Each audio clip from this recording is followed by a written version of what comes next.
നമസ്കാരം. രണ്ടാം പിണറായി വിജയൻ സർക്കാരിന്റെ അവസാന കാലഘട്ടത്തിൽ വലിയ വിവാദമാകുന്ന ഒരു വിഷയത്തെ രമ്യമായി പരിഹരിക്കുവാനുള്ള നീക്കങ്ങൾ ആണ് ഇപ്പോൾ തുടർന്നുകൊണ്ടിരിക്കുന്നത്.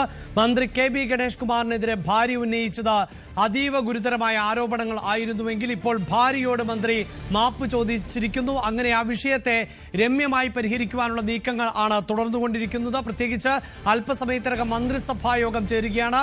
തെരഞ്ഞെടുപ്പ് കൂടി ആസന്നമാകുന്ന പശ്ചാത്തലത്തിൽ ഇനി അടുത്ത മന്ത്രിസഭാ യോഗം ചേരുന്നതിന് മുമ്പ് തന്നെ തെരഞ്ഞെടുപ്പ് പ്രഖ്യാപനം ഉണ്ടാകുമോ എന്നതിൽ വ്യക്തതയില്ല. ആ മന്ത്രിസഭാ യോഗത്തിലടക്കം KB ഗണേഷ് കുമാർ പങ്കെടുക്കുന്നു, അല്ലെങ്കിൽ പങ്കെടുക്കാൻ എത്തിയിരിക്കുന്നു എന്നത് തന്നെയാണ്.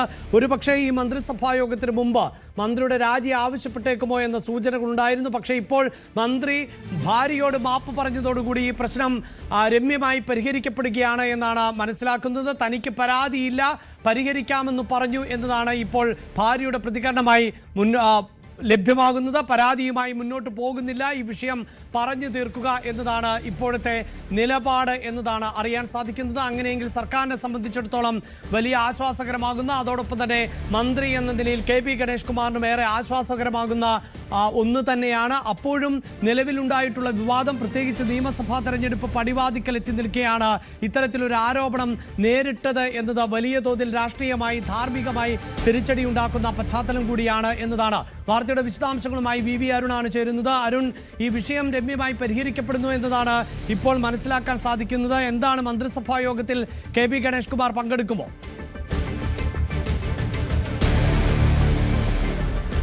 KB ഗണേഷ് കുമാർ മന്ത്രിസഭാ യോഗത്തിൽ പങ്കെടുക്കാനായി സെക്രട്ടേറിയറ്റിലേക്ക് അല്പസമയം മുമ്പ് എത്തിച്ചേർന്നു. അദ്ദേഹം മന്ത്രിസഭാ യോഗത്തിൽ പങ്കെടുക്കും. കാര്യങ്ങൾ പരിഹരിക്കപ്പെടുമെന്ന സൂചനകളാണ് ഇപ്പോൾ പുറത്തു വരുന്നത്. കാരണം മന്ത്രിയുടെ ഭാര്യ തന്നെ തനിക്ക് പരാതിയില്ല എന്ന നിലപാടുമായി രംഗത്ത് വരുന്നു. നേരത്തെ ഒന്ന് ഫോണിൽ വിളിച്ചാൽ തീരുന്ന പ്രശ്നമേ ഉണ്ടായിരുന്നുള്ളൂ, പക്ഷേ അതുണ്ടായില്ല. ഇന്നലെ അവർ പറഞ്ഞത് തന്നെ 2 മാസമായി ഫോണിൽ ബ്ലോക്ക് ചെയ്തിട്ട് ഇട്ടിരിക്കുകയായിരുന്നു. അതുകൊണ്ടാണ് ഈ പ്രശ്നങ്ങളിലേക്ക് കാര്യങ്ങൾ പോയത്. മന്ത്രിയോ മന്ത്രിസഭയോ സർക്കാരിനെയോ അപകീർത്തിപ്പെടുത്താനോ അട്ടിമറിക്കാനോ താൻ കൂട്ടുനിൽക്കില്ല എന്ന് അവർ ഇന്നലെ വ്യക്തമാക്കിയിരിക്കുന്നു. ഏതായാലും മന്ത്രി ഫോണിൽ ബന്ധപ്പെട്ടതോടുകൂടി പ്രശ്നങ്ങൾ അവസാനിക്കുകയാണ്, അവരുടെ കുടുംബ പ്രശ്നം അവസാനിക്കുകയാണ് എന്ന സൂചനകൾ തന്നെയാണ് ഇപ്പോൾ പുറത്തു വരുന്നത്. സ്വാഭാവികമായും അത് അവിടെ അവസാനിക്കും. പക്ഷേ ഇവിടെ ഇപ്പോഴും ഒരു അവശേഷിക്കുന്ന ഒരു പ്രശ്നമുള്ളത്, ഇത്തരത്തിലൊരു ആരോപണം ഒരു മന്ത്രിക്കെതിരെ ഉയർന്നു വരുന്നു. മന്ത്രിയുടെ ഭാര്യ മന്ത്രിയെ പറ്റിയുള്ള പരാതി പറയാൻ പോലീസിനെ വിളിക്കുന്നു. പോലീസ് അവിടെ എത്തി നടപടി സ്വീകരിക്കുന്നില്ല. അവിടെയാണ് ഏറ്റവും പ്രധാനപ്പെട്ട ഒരു പ്രശ്നം ബാക്കി നിൽക്കുന്നത്.